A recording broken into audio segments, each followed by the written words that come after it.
Here on CBS Sports Network, Paramount Plus. Thanks very much for switching over if you were watching with us along over on CBS. Fantastic to have you with us. Kate Abdo, Thierry Henry, what's so funny, Jamie Carragher, Michael Richards. Why is everyone so happy? Why is it? What? I don't understand. Because you've been telling us for 2 years about Kylian.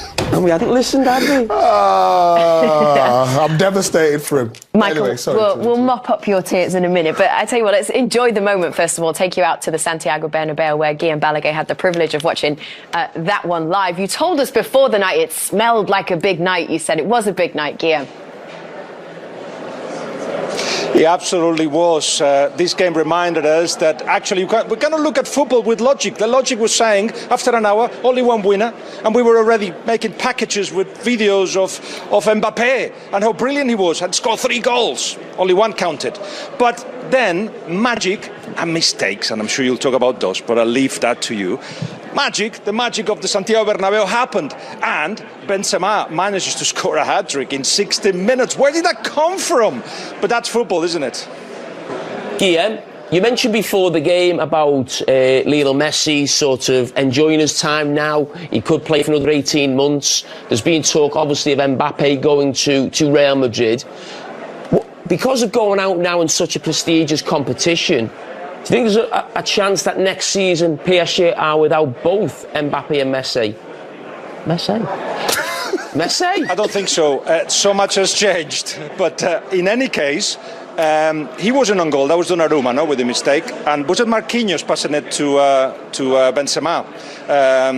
Was it Guaye losing possession in the third goal? Was it the midfield of PSG that Modric went through in the second goal to give the ball to Vinicius? Where's Messi in all that?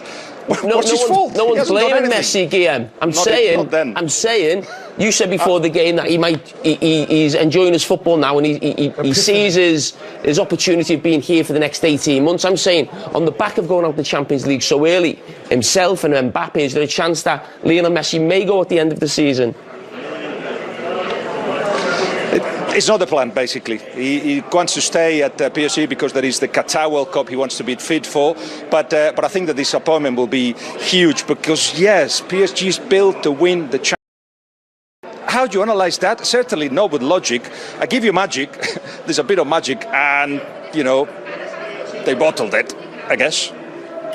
Guillem, you cover obviously the Spanish League and know it a lot more than us, and we're talking about some of the great players who are on show tonight, namely in the PSG team. But what is the feeling around Benzema and how he's seen, you know, throughout the world, or certainly in the legendary Real Madrid sort of attacking players we've had over the years? Is he underrated, or has he really appreciated that Real Madrid?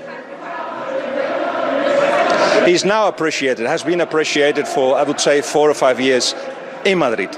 I think there's still a question mark in the outside world. That's why I think he was 4th or 5th in the Ballon d'Or. He wasn't really in the competition for it when he had the best season of his career, one in which, Real Madrid didn't seem to get any trophies of importance, but at the same time his displays kept Real Madrid at the high level. Now we are talking about a Benzema that with, 27 goals and 17 assists, something like that. He actually is helping Real Madrid to win the title, the league title, and getting them into the quarterfinals of the Champions League.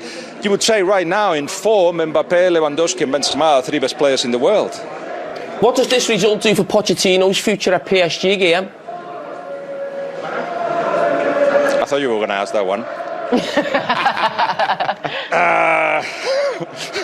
I think it's trouble. I think it's trouble, and Zidane is waiting to see if he goes with the national side or with PSG next season. I feel that Pochettino knows that too. Do you mean immediate trouble, or you mean trouble come the end of the season? No, come to the end of the season. I mean, there is a league that is almost won. I think it's 12 points away from second. They're out of the cup. There's only the league left now, but you wouldn't get rid of him. I mean, he has been building something, harmony at least, and they played really well in the first leg. They played really well for an hour. Not enough against Real Madrid, but not enough reason either to get rid of him now. All right, good stuff. Thanks very much, Guillem. We'll let you go and get some interviews and come back to you very shortly indeed. Meanwhile, why don't we pick through some of the action, the best of the action from that game? Just take you through some of the highlights. Kylian Mbappé with a good half, a good first. I just feel like after that, though, PSG's game management was all over the place. It's almost like, even I said at half-time, I don't think there's a way back for Real Madrid to come into this game. And they sort of just went back to the old PSG from maybe last season and I showed the clips before the game of them just walking around. And I don't know if they thought the game was already won, but second half, they took the foot off the gas and they got punished for it. I don't think it was that as such. I think, obviously, the goalkeeper made a mistake. That lifted Real Madrid. And we saw it in the first 10 minutes of the game. And we saw it in the group stage against Manchester City.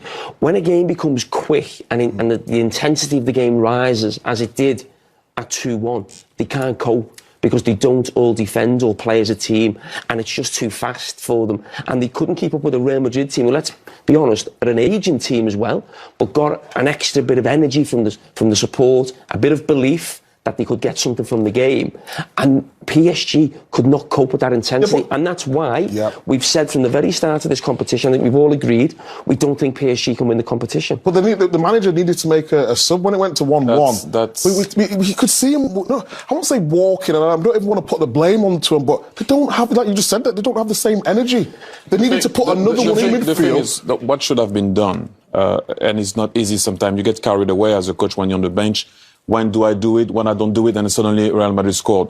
But when they went 2-0 up on aggregate, you have to take one of the three out. And the one that was having not a great game, but Messi was okay in the game, Mbappe flying, I think Neymar should have come off.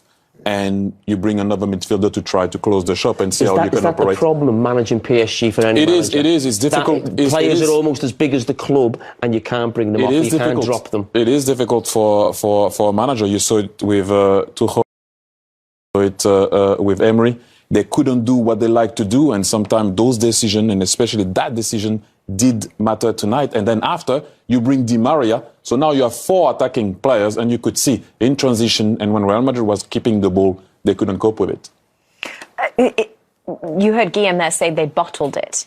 Do you think it's also not just a problem of individuals, is it a problem of mentality as well?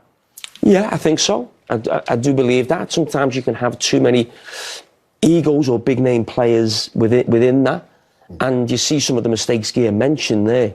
He was making sure he was mentioning everybody except his mate Messi. Even though Messi, to be fair, I thought played really well tonight. But there was some big mistakes. But at any time in the Champions League, when you're playing against real quality, you're going to have to go through moments, 5-10 minutes, and deal with pressure or mistakes. And that's what they can't seem to deal with at any time. And I just think there are too many egos or big names in that team where we've said the best team will win the Champions League. A team of individuals at times has won it, but very rarely. It's normally a team. And today, the individuals got beat by the better team. There's no way Real Madrid have better players than PSG. They just don't. And we could see that for long periods of both legs. But Real Madrid have gone through. It's to go back to Kylian. Kylian has covered the cracks for a very long time, the problem that team had. And then in the league, sometimes they don't get punished with it, although, like we mentioned earlier on, they lost their last 2 games away from home, 3-1 and 1-0, one in Nantes and one in Nice. And then as Jamie talked about, and we talked about at the very beginning, you have to dig deep in Europe. At one point, you won't get that ball. You have to deal with waves and the crowd. And that team can just not do that. So does Kylian Mbappe look at this result and think, if I really want a Champions League trophy, which is what you would imagine he wants to achieve at that highest level, right, I have to move to Real Madrid? Does this almost seal his departure? I think the decision in his mind was made before the game. I don't know what is the decision or what it is, but I think it's clear in his mind what he wants to do next. I don't think he should go to Real Madrid, though, because I think... I don't think he's considering going anywhere else, is he? I think, well, like Thierry said, his mind might already be made up, but I'd be going Man City or Liverpool. They're the 2 best teams consistently, I would say, in Europe. Yes, people are going to say Man City have not won the champion, but the way they play, the points that rack up every week, I'd be going Liverpool or Man City. There is something that sometimes you still have nowadays players to play for a team that they used to support or that they like, and I can understand that. I don't know anything. I'm not saying something that I know of. I'm saying sometimes players like, you know what, I used to support that team. I don't care who plays well or not play well in Europe. This is where I want to go because this is what I feel. And I think that might be the case with him if he goes there. I agree with Mike. I've always felt that for Mbappe, he's that good. He can almost almost map out his career in some ways. So Real Madrid or Barcelona would